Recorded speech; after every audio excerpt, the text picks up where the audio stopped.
And she's taken lots more classes than she was required. I don't know if she's a glutton for punishment or she just likes to do that. In fact, she's taking 2 classes this semester, and she took 2 tests this week, so it's been a big week for her. She also took a class at UH with one of her committee members, Brian Pope, who's here with us today. She volunteers all over the place and has been volunteering all over the place throughout her entire graduate career. She's done some STEM tutoring, she worked at the VCA, the Honolulu Zoo, all kinds of places, all over the place. Oh great, I'm talking too long. She recently has been furiously applying all over the place for what she's going to do next, her next big step. And I just found out this is not a huge secret, so I'm going to blow it. She just got accepted yesterday at Michigan State Veterinary Medicine program, so I'm really excited for her. She really is a glutton for punishment and ready for many more years of school.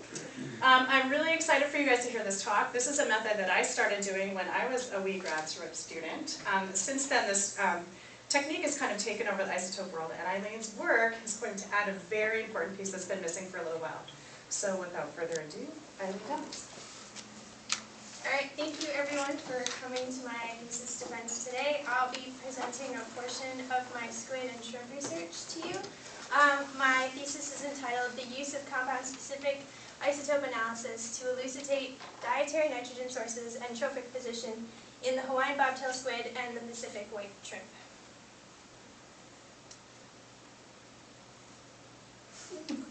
You probably have to point at the projector. So one of the first things I'm going to touch on is the difference between bulk isotope analysis and compound-specific isotope analysis. What are the differences? What are the caveats associated with bulk nitrogen isotope analysis? And how does compound-specific isotope analysis address and overcome those caveats? Then I'm going to touch on the ecological importance of understanding and accurately estimating trophic position and how these methods help us do that. Chapter 2 of my thesis is about my shrimp diet shift, in which case I will be focusing on the turnover times of individual amino acids and which amino acids are most appropriate for estimating trophic position based on those turnover times. The third chapter of my thesis is about my bobtail squid field study. It focuses specifically on the application of this method in the field, and furthermore we are going to discuss whether or not this technique can accurately estimate the trophic position of adult and juvenile bobtail squid. Just let me know. So chapter 2 of my thesis is entitled Nitrogen Isotope Fractionation and Amino Acid Turnover Rates in the Pacific white shrimp. First, I would like to give you a very brief introduction to isotopes. Now, isotopes are atoms of the same element that vary in mass. Now, in particular, my research focuses on the use of stable nitrogen isotopes, in particular nitrogen-14 and nitrogen-15. Nitrogen-14 is much more abundant than nitrogen-15, but we're able to study the ratio of those 2 isotopes to one another. Now, these 2 stable isotopes are what's known as functionally equivalent, which means that they can both interact with the same atoms to form the same molecules. However, the ratio of nitrogen-14 to nitrogen-15 is not evenly distributed. And the reason for that is a process known as fractionation, which is the process by which the ratio of heavy to light isotopes in a given compound varies, or is altered. Now there's 2 types of fractionation. Equilibrium fractionation is where the heavier isotope is concentrated in the more stable compound. But for my research, we're going to be focusing on kinetic fractionation. This describes the process by which, in biochemical reactions, lighter isotopes react more rapidly. Now, one of the things I'd like to draw your attention to is this figure on the side. And what is important and what I'd like you to take away from this is nitrogen, for the most part, at least what I'm studying, comes from a dietary input. And the dietary input then gets either assimilated into the tissues or it is excreted. Now, in the case of nitrogen isotopes, nitrogen-14, the lighter isotope, is preferentially excreted in these biochemical reactions. Now, the general rule with bulk nitrogen isotope analysis within food webs is you are what you eat plus 3 per ml. Now, bulk nitrogen isotope analysis specifically refers to the isotope analysis of the total nitrogen within a sample in particular within a whole organism or its tissues. Now, when I say you are what you eat plus 3 per mil, what I mean is that as you move up a trophic level within a food web, there's an approximately a 3 per mil increase in the bulk delta 15N value. This increase of 3 per mil with each increase in trophic position can be described as the trophic discrimination factor, or TDF. This bulk TDF value can range anywhere from negative 0.5 per mil to positive 9.2 per mil. But in general, 3 per mil is a fairly robust average. And so in, for example, our very simple food web here, we would expect the shrimp to have approximately a 3 per mil higher bulk delta 15N value relative to the phytoplankton at the base of the food web. Now, using bulk nitrogen isotope analysis, we estimate trophic position using the bulk delta 15N of the consumer or the organism of interest minus the delta 15 of the producer within that food web divided by a TDF value plus 1. Now, what this means is that, for example, if we're interested in the trophic position of these fish, we need the delta 15N of these fish, but also the delta 15N value of the producer or the primary producer at the base of the food web. Now, this requires some knowledge of the primary producer at the base of the food web, and also one has to hope that the life cycle of that primary producer, or the amount of time that they're alive, is similar to that of the organism in which you're interested in. And also, as I mentioned, there's some uncertainty involved in that TDF value. So typically we can, in a general sense, apply that 3 per mil, but more frequently, scientists try to apply a more specific TDF value to that equation. Now, there are several caveats associated with bulk nitrogen isotope analysis. If, for example, we were to sample 2 groups of fish sampled from different locations, and they had different bulk delta 15N values, why is that? What can be contributing to that? Well, one of the biggest things is, as I mentioned, there can be a difference in trophic position. In the case of this food web, we see the addition of small zooplankton being consumed by the large zooplankton, thereby increasing the bulk delta 15N of the consumers at the top of the food web.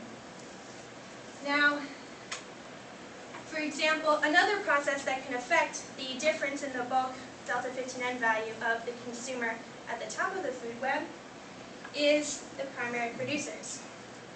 Now, the phytoplankton at the base of the food web are going to take up nitrogen that is available to them, and depending on the isotopic composition of the nitrogen available to them, we can expect baseline shifts in the phytoplankton or the primary producers at the base of the food web.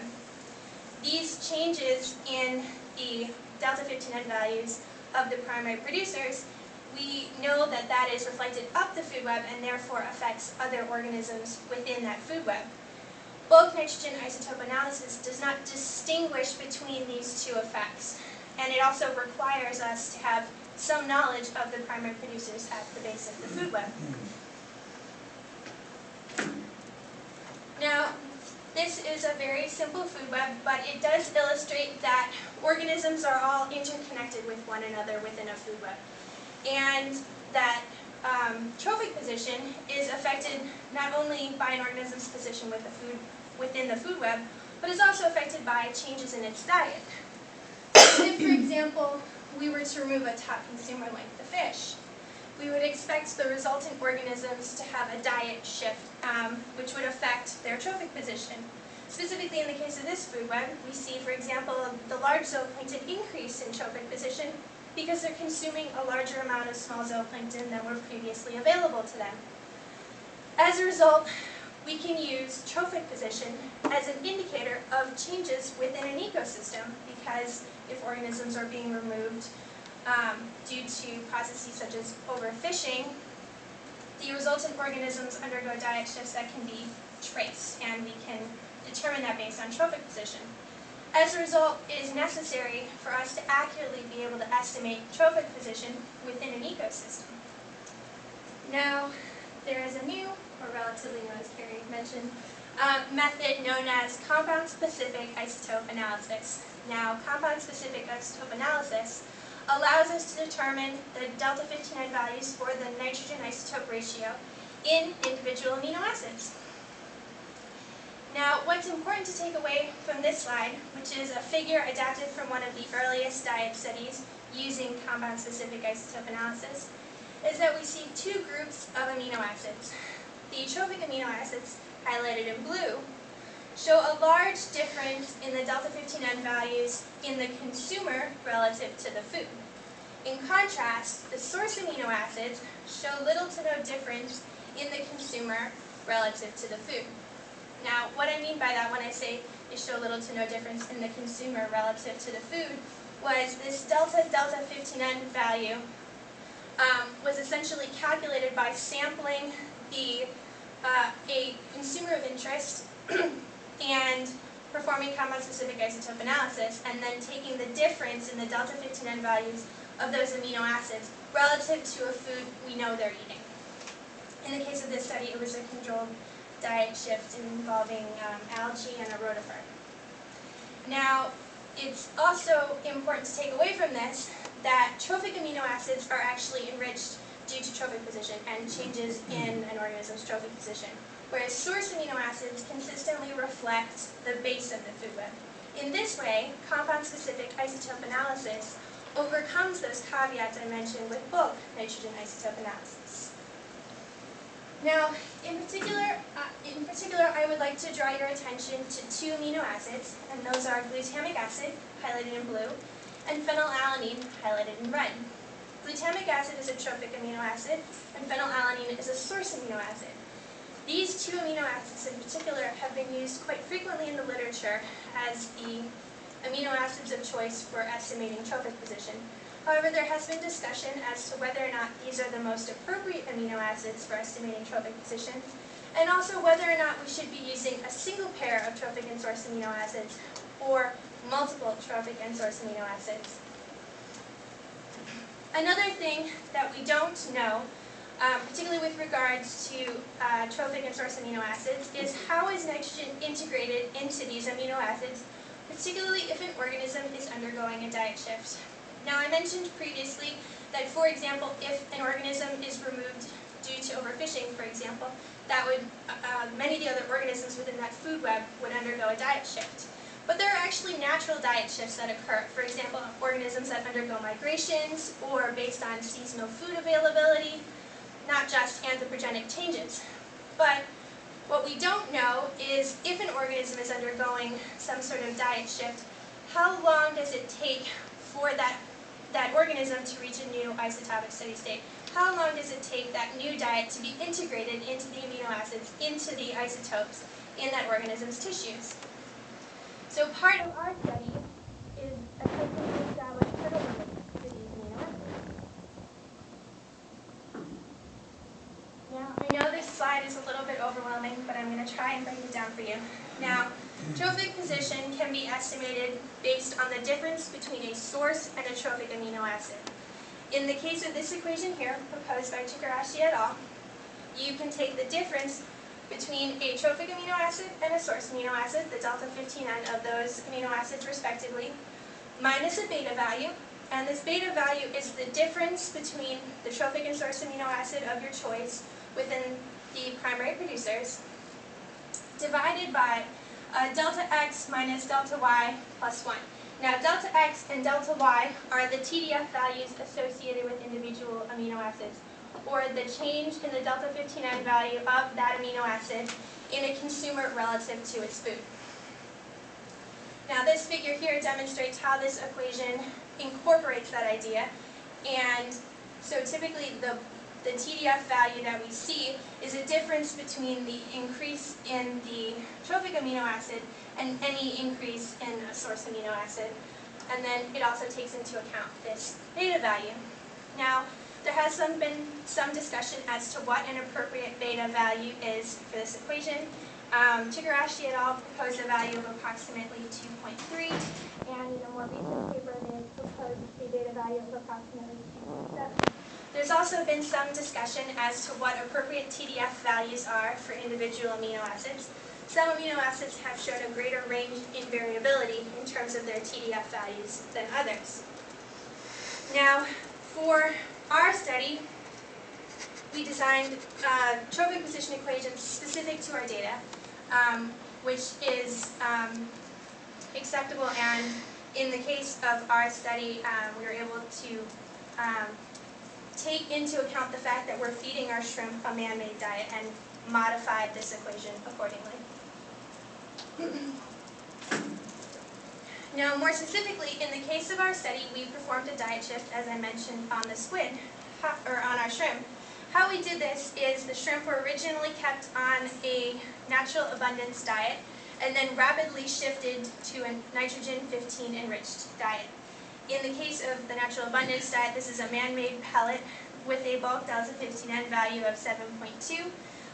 The 15N enriched diet was the same diet as previously administered to the shrimp, but labeled algae were added to the second diet in order to enrich it and increase the bulk delta 15N value to 24 per mil, which is a large difference between these two diets. Now, in order to determine the rate at which nitrogen-15 from the new diet was incorporated into the tissues of the shrimp, we removed the shrimp at various time points. Also, it is important to note that we know, since this is a controlled diet study, that our diet has a trophic position of 1.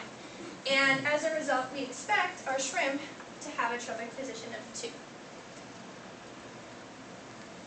Now, very briefly, I'm going to touch on the process by which samples were prepared for isotope analysis.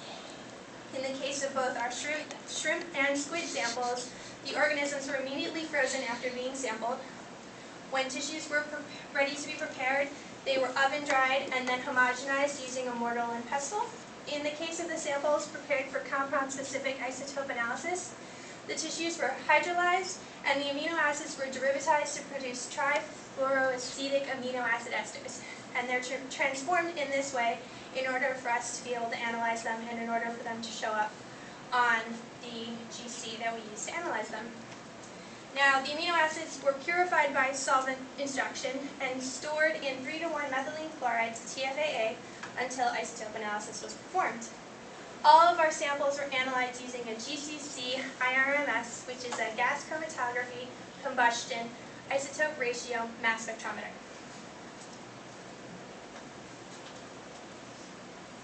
This first figure that I would like to show you demonstrates the bulk delta 15N values of individual shrimp over the course of our diet shift.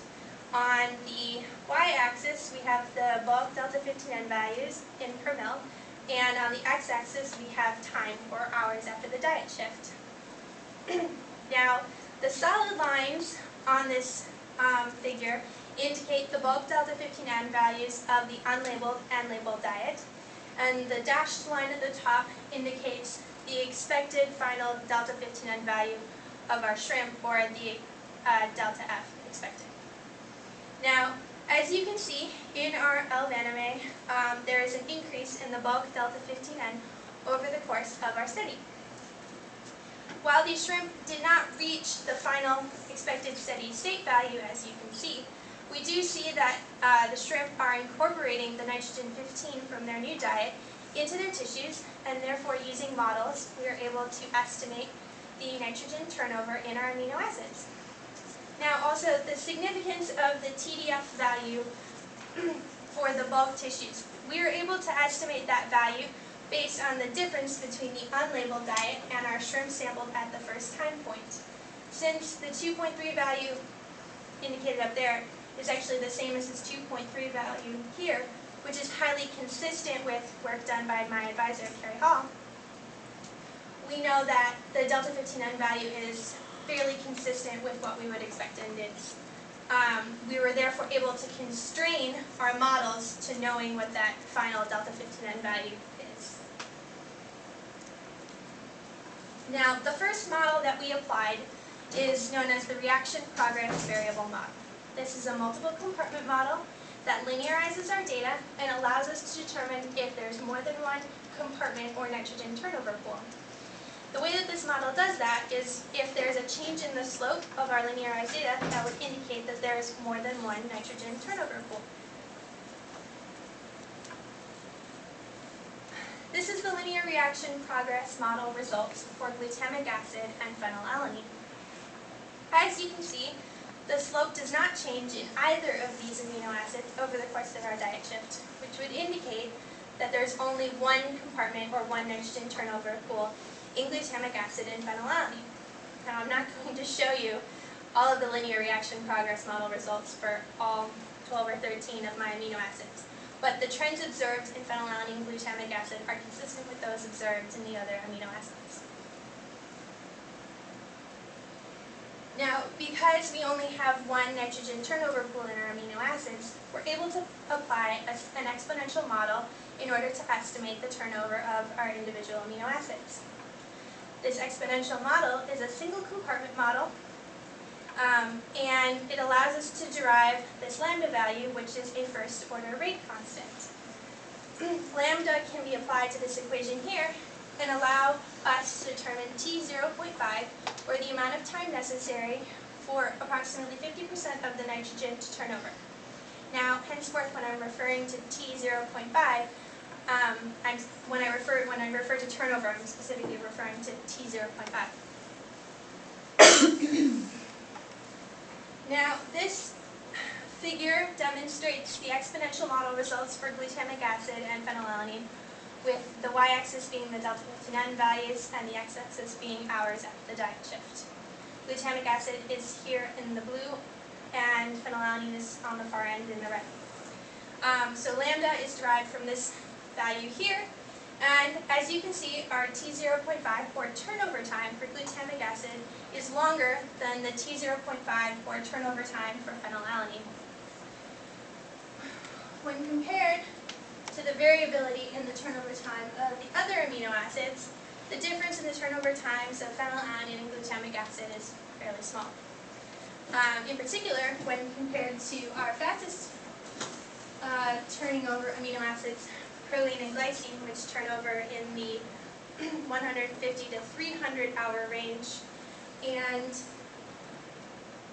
aspartic acid, methionine, and serine, which turn over in the 1500 to 2000 hour range. I also wanted to draw your attention to proline and glycine, which also turn over at fairly similar rates. Now, this is the figure that I showed you earlier in the slide, adapted from McClellan and Montoya, and I wanted to remind you of the fact that glutamic acid is highly enriched in the consumer relative to the food source, as is proline, and glycine and phenylalanine show little to no difference between the consumer and the food group.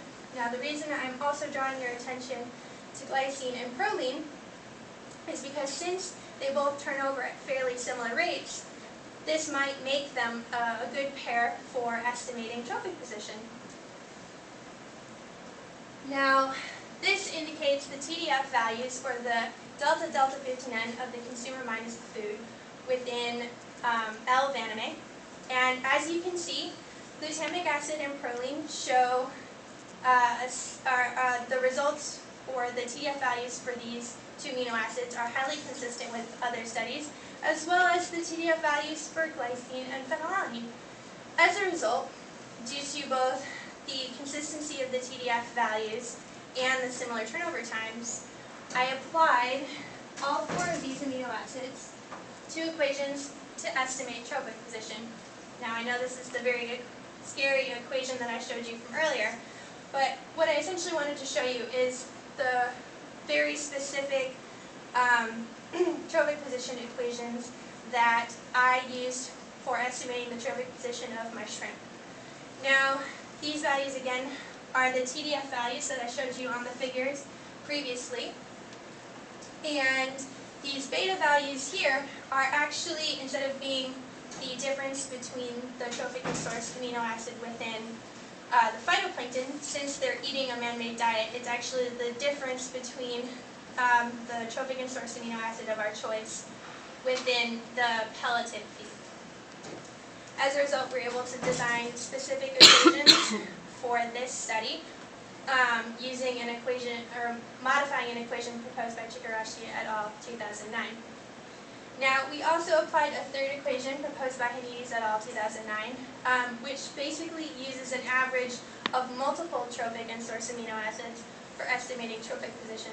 And the reason we applied this equation is because, as I mentioned previously, there is some discussion as to whether or not it's more appropriate to just apply a single pair of trophic and source amino acids, or to apply a multiple amino acid equation. Now, what I'd like you to take away from this figure, with trophic position on the y-axis and hours after the diet shift on the x-axis, is that glutamic acid and phenylalanine, that pair of trophic and source amino acids, produce the trophic position estimates most consistent with what we expected with a trophic position of 2. And also, as you can see based on this figure, the trophic position estimates for all three methods were fairly consistent over the course of our diet shift, which would indicate that using trophic and source amino acids with fairly similar turnover times can be used to accurately estimate the trophic position of, or can be precise in estimating the trophic position of an organism undergoing the diet shift. Of these three methods, however, glutamic acid and phenylalanine trophic position estimates were the most accurate, or closest to our expected trophic position of 2. So there are several main conclusions I would like you to take away from Chapter 2. The first being that while the turnover times of amino acids are highly variable, glutamic acid and phenylalanine and proline and glycine have fairly similar turnover times. Also, these 4 amino acids have TDF values that are highly consistent with those observed in the literature. As a result, we applied those 4 amino acids, as well as a multiple amino acid method, to estimating the turnover, or the trophic position of our shrimp over the course of our diet shift. All of the trophic position estimates using all 3 of these calculations remain fairly constant over the diet shift, not shifting in response to the changes in the nitrogen-15 being introduced into the tissues. But of these 3 methods, glutamic acid and phenylalanine are the most appropriate pair for estimating trophic position, as they were able to produce the most accurate trophic position estimates of all 3 methods. Now, Chapter 3 of my thesis is entitled An Investigation of Trophic Level Dynamics in a Wild Population of the Hawaiian Bobtail Squid. The Hawaiian bobtail squid is endemic to the Hawaiian Islands and has been of particular interest to scientists because it contains a symbiotic bacteria known as Vibrio fischeri. This small symbiotic bacteria produces bioluminescence and is actually stored in a light organ on the underbelly of the small squid. You can't see it in either of these pictures.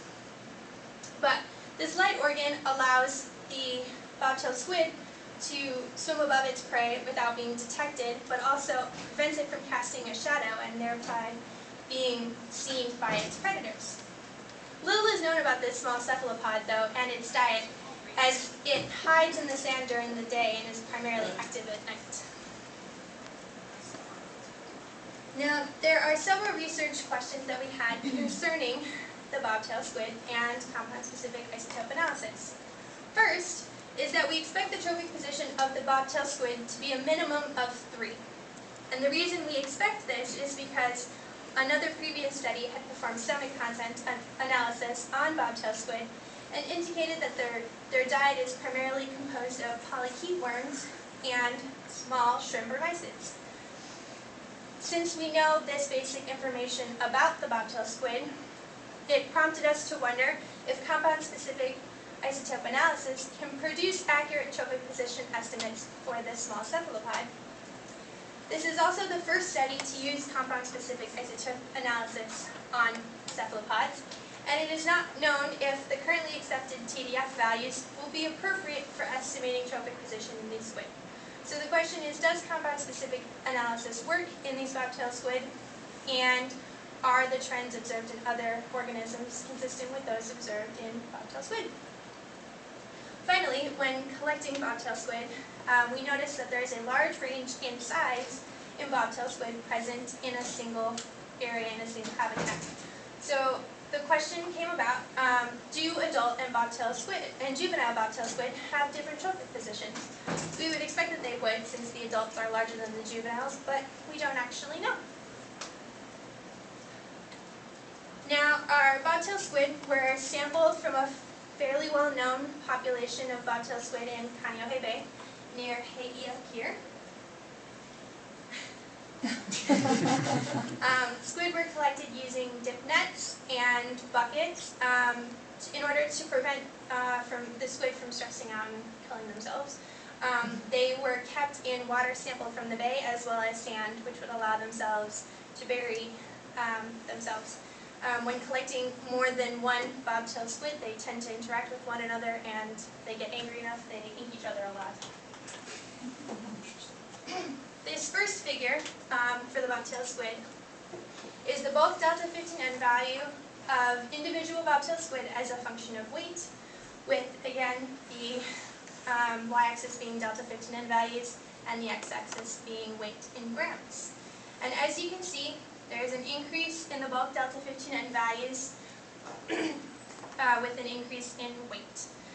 This is a fairly strong relationship with an R-squared of 0.63, and when statistical analysis was run, this relationship between weight and the increase in bulk delta 15N was found to be significant. There are three distinct groups, with the far group on the weight end being the adults, this single point in the middle being a subadult, and this cluster of points here being the juveniles. Their maturity was assigned based on culture studies that have tracked the growth and reproduction of these small squid. The red points in particular are the bobtail squid samples upon which compound-specific isotope analysis was performed. The black dots are the squid that only bulk nitrogen isotope analysis was performed on. This figure demonstrates the average delta 15N values of both the bulk tissue and the amino acids in sampled bobtail squid. Now, it is important to note that this is not the same as that other figure with the delta 15N of the consumer minus the food. This is simply the average of the delta 15N values, or the nitrogen isotope ratios, in those individual amino acids at a single time point. Now, what's important to take away from this is that for most of the amino acids, the adults had a higher delta 15N value relative to the juveniles. And since it's difficult to see the trends, we expanded them into figures that isolated just the trophic and source amino acids. As shown on this previous slide, the trophic amino acids all have higher delta 15N values relative to the source amino acids, and it makes trends difficult to see. What I would like to draw your attention to with regards to the average delta 15N values of the trophic amino acids is that you have a group of trophic amino acids, aspartic acid, glutamic acid, leucine, and isoleucine, where the delta 15N values of the adults and the juveniles are actually clustered together. There's no big difference between the delta 15N values in these amino acids. However, when compared to alanine, proline, and valine, there's actually a large difference between the delta 15N values within juveniles and adults. Now, when we look at the average delta 15N values of the source amino acids, you don't actually see this trend. In general, the delta 15N values of individual amino acids for juveniles and adults are actually clustered together. Now, for our bobtail squid, we estimated both the absolute trophic position and the relative trophic position. Now, the absolute trophic position was calculated using an equation proposed by Chikarashi et al. And involves the use of glutamic acid as the trophic amino acid and phenylalanine as the source amino acid. Now, relative TP is the difference between the average of several trophic amino acids and the average of several source amino acids, or a single trophic amino acid and a single source amino acid. But the reason we also calculated relative TP, this is meant to be a proxy for trophic position. Now when you see some of the values later, it's going to be like 15. And obviously, bobtail squid do not have a trophic position of 15. But by looking at the difference between the trophic and source amino acids, we take away the uncertainty of that beta value that I described earlier. And we also take away the TDF values, which we don't actually know for squid. So this will allow us to compare the trophic position, or this proxy, relative TP, of the adult and juvenile bobtail squid. And we estimated relative TP using a group of different trophic and source amino acids. Calculation 1 and 2 estimated the relative TP of the bobtail squid using a single trophic and source amino acid. In the case of calculation 1, we used glutamic acid and phenylalanine. And in the case of calculation 2, we used proline and glycine. Now, the reason we selected proline and glycine is because in chapter 2, it indicated that the turnover of these amino acids is fairly similar, but also glutamic acid was one of the trophic amino acids where the delta 59 values of the juveniles and adults were clustered together, whereas proline was one of the amino acids where the delta 59 values of the juveniles and adults were separated. So we were curious to see if that effect came through in our relative trophic position estimates. Calculations 3 and 4 are based on the use of multiple amino acids in equations proposed by Hines et al. And Sherwood et al.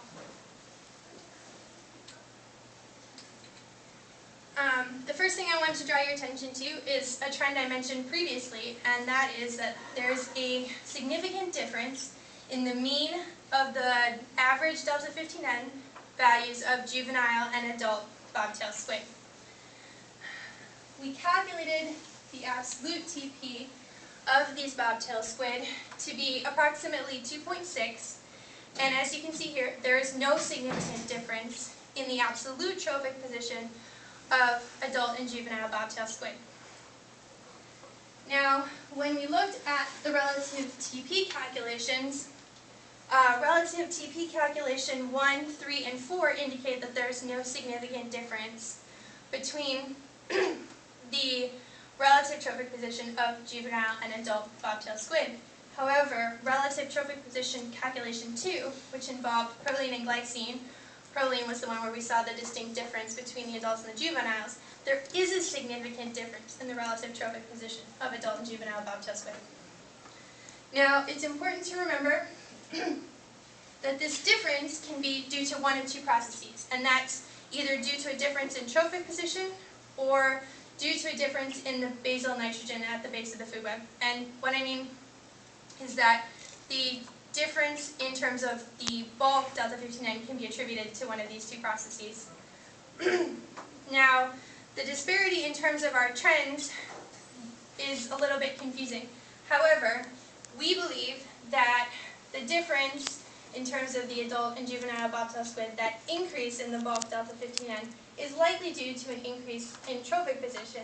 And the reason for that is because when we looked at the source amino acids, we saw little to no difference between the delta 59 values in juveniles and adults. And we would expect to see some sort of difference in the source amino acids if there's differences in the basal nitrogen reflected up the food web. So there are several major conclusions that I would like you to take away from chapter 3. The first being that relative trophic position estimates were not all in agreement with one another due to the variable enrichment of some of the trophic amino acids.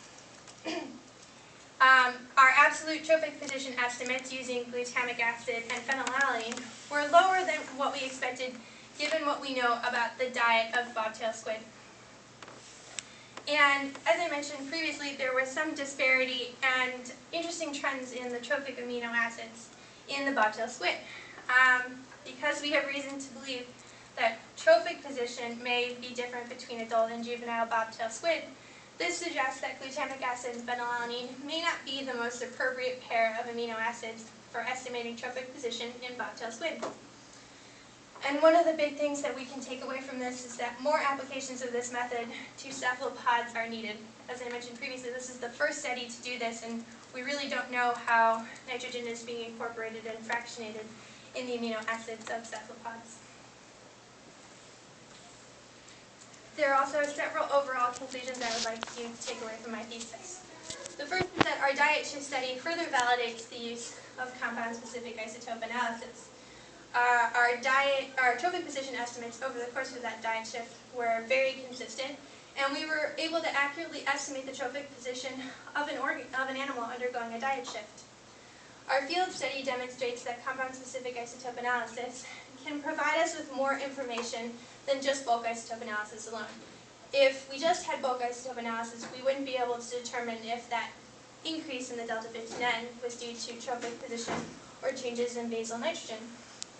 And while our study furthers the knowledge of compound-specific isotope analysis and nitrogen incorporation into amino acids, it also raises several new questions in terms of how nitrogen is incorporated into cephalopods, and what are the TDF values, and what are the most appropriate amino acids for estimating trophic position in squid. I would like to acknowledge several people. First, my advisor. She has been wonderful, and there's no way I would have made it through all of this on my own. She's been very supportive of me throughout this entire process and of my pursuit of things like PET. I would also like to thank Brian Pope and Dave Field for being on my committee and putting up with all of my drafts and emails and craziness. Your help, your insight and comments have been very helpful, and truly, I can't thank you enough. Funding, thanks to Carrie, I was able to work on the Cameo grant. Our shrimp were received from Oceanic Institute. Analysis of my isotopes was done down at the Isotope Biogeochemistry Lab at University of Hawaii in Brian's lab. And there are many people in his lab like Natalie, CJ, and Cassie who I'd like to thank for helping me out. There were a number of people who were involved in squid collection, including Angela, Jessica, Amelia, Sammy, who's not here, Alan Andrews, and Brooke Hoffman, and Angela's husband, Paul. Finally, I would like to thank Angela, Jessica, Kristen, who's not here, my family, and my friends who aren't here for all of their help and support. It's been a very interesting couple of years, and it's been quite a ride. So thank you, everyone, for coming today.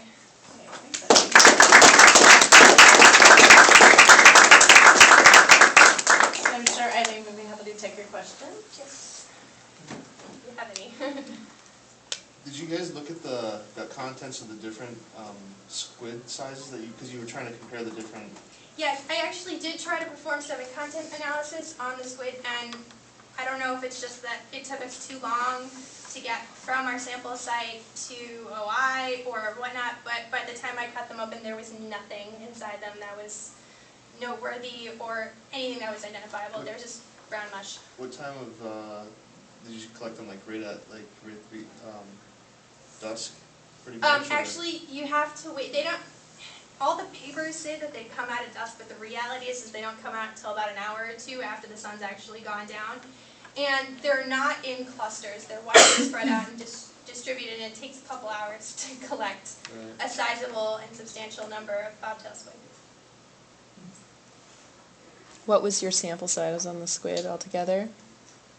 Well, we didn't perform isotope analysis on all of them. I think the grand total we selected for one night was around 25 in total, which took about 3 hours to collect them all. So. No. It's the four of them. Yes. What about your sample size for the shrimp study? You had 2 separate tanks, right? Yeah, there were 2 separate tanks, and we ended up sampling at. There were 20 time points, and also we sampled a total of, I believe it's 8 shrimp at the beginning, and then 4 were sampled at the last time point. So a bunch of shrimp kept in one tank and then you So sample approximately one or 20 two were sampled from one tank and 20 were sampled from another at different time points? at different time points, Okay. yeah. Over the course of 7 weeks.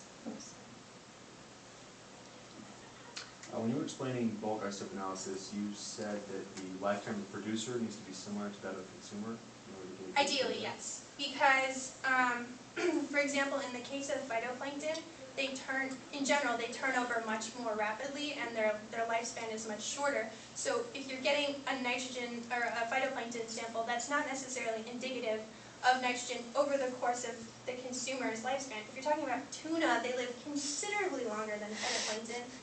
And, you know, the changes in the nitrogen at the base of the food web over the course of their lifetime is not reflected in that single time sample of the phytoplankton, which is why compound-specific isotope analysis is ideal. In your N15 enrichment experiment, do you know how uniform was the N15 distribution in the diet? We ran a couple of samples of this, and actually Carrie did some isotope analysis of the food prior to me, but it was fairly consistent in terms of multiple samples, showing very little variability over the course of the experiment. Also, the shrimp were cultured in clean water, flowed through seawater in order to attempt to reduce any other additional nitrogen sources, such as excrement.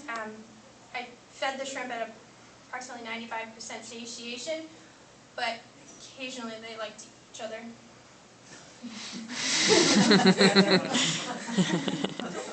So we tried to control for all of that as much as we could. We kept them stocked at a relatively low density, so they were less inclined to eat each other, and tried to keep the water clean. Unfortunately, we did grow them inside, which is cooler, and as a result, their growth wasn't as high as we would have expected, because the growth of these shrimp is actually somewhat temperature dependent. So. Yeah, I think my question was that how uniform over the nitrogen 15 in the diet was distributed. In other words, if you have a pie, but one part of the pie has more N15 than another part, then the shrimp, either different part would have different nitrogen isotope ratio. Oh, I see what you're saying. How evenly distributed is the food sampling? In the diet. Some of that before. We did that actually quite a bit, just to make sure.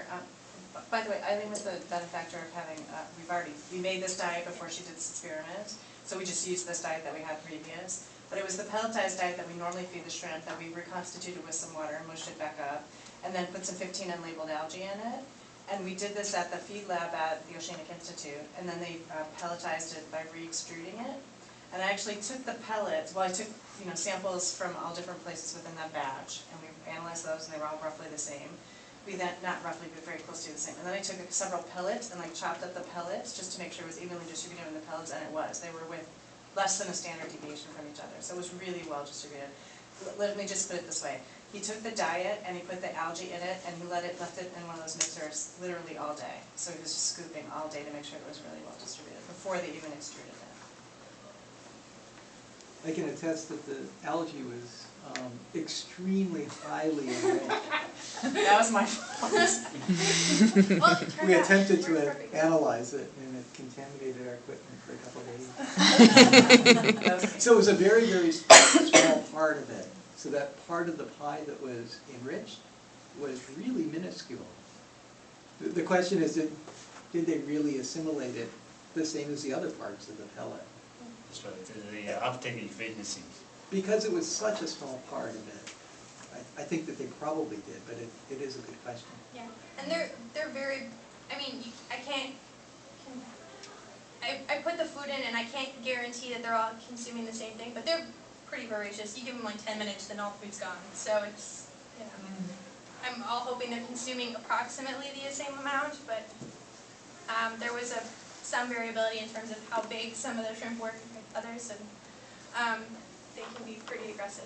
So it could be something like the bigger ones are getting more food, but on the whole, we did everything we could to minimize and control the variability.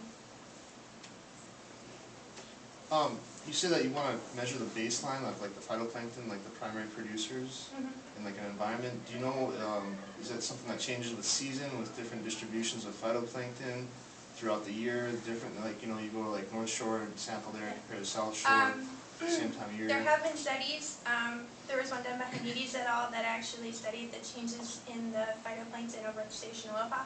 There is some change in the phytoplankton at the base of the food web, and that beta value is supposed to be a fairly robust average of the difference between those amino acids within it's supposed to be a universally applicable number, theoretically. But yes, there is differences in the phytoplankton at the base of the food web, and theoretically this method is supposed to take that into account. If nothing else, if you're just using the source and the trophic amino acids, the difference as a proxy for trophic position, it takes that beta factor out, and you can just focus on the difference between trophic position. But yes, there is differences in basal nitrogen cycling. Brian's study using tuna actually demonstrated that as tuna migrated, there was a pretty significant difference in the bulk delta 15N values due to migration and changes in N at the base of the food web, nutrient base of the food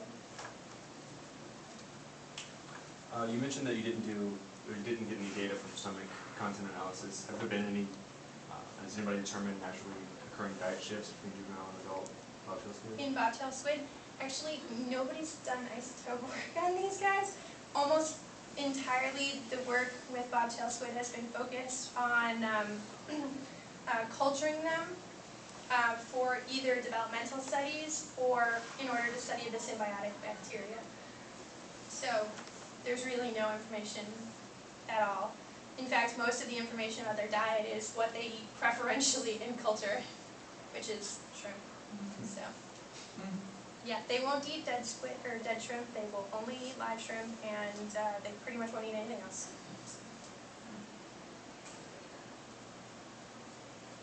Would you recommend doing a study where you fed bobtail shrimp something maybe that you knew what the trophic signature was, and see if it fit with your...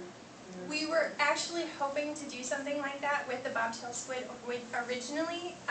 The problem was the goal would be to get shrimp to a new isotopic labeled steady state, and we had some issues with that, and because as you can see, our shrimp didn't reach an isotopic steady state, and it was just very difficult to maintain a culture of live shrimp and keep them enriched at an isotopic steady state in order to feed the squid. The logistical difficulties just ended up overwhelming us. So.